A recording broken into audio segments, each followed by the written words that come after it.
បែដូងផ្ដាំស្នេហាជុំអូនបងពងនៅក្នុងបែដូងចង់ប្រាប់ថា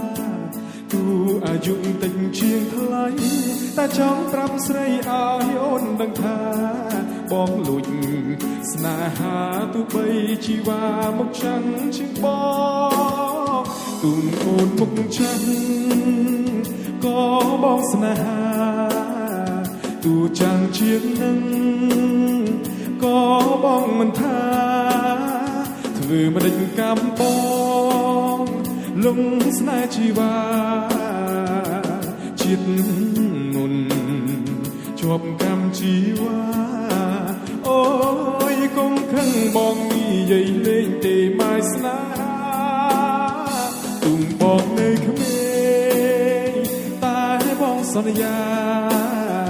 មើលថែស្រីចាំអង្គពីអរាមិនឲ្យស្រីចាំរងទឹកនេត្រាជូនអូទៅវត្តទៅវ៉ាជូនតែងអីហើយជូនពីស័យទៅក៏អាចារ្យ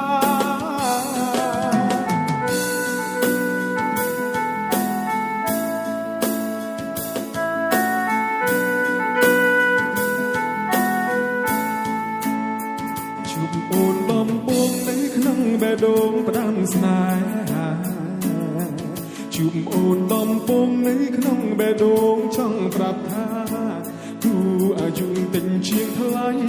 តែចង់ប្រាប់ស្រីឲ្យអូនដឹងថាបងលួចស្នេហាទូបីជីវ៉ាមកចាំងជាងបងទូអូនមុខចាំងក៏បងស្នេហាទូចាំងជាងនឹងក៏បងមិនថាធ្វើមិនដេញកំបងលងស្នេហ៍ជីវ៉ាជាតិមុនជាប់កម្មជីវ៉ាអូយកុំខឹងបងនិយាយលេងទេម៉ាយស្នេហាទុំបងនៅក្មេងតែបងសន្យាមើលថែស្រីចាំអង្គពីអរាមិនឲ្យស្រីចាំ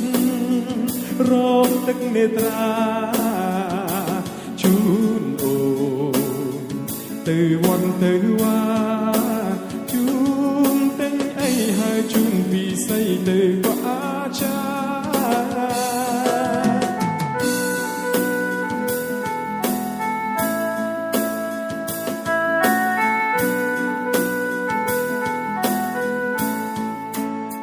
ជុំអូនដំបងនៅក្នុងបែដូងផ្ដាំស្នេហា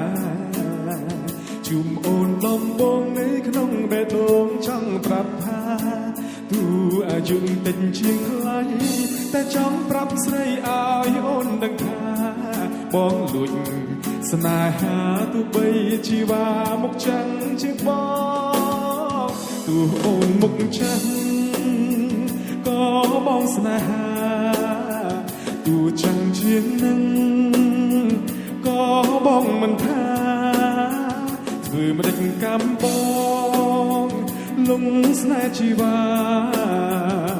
ជាតិមុនជាប់កម្មជីវ៉ាអូ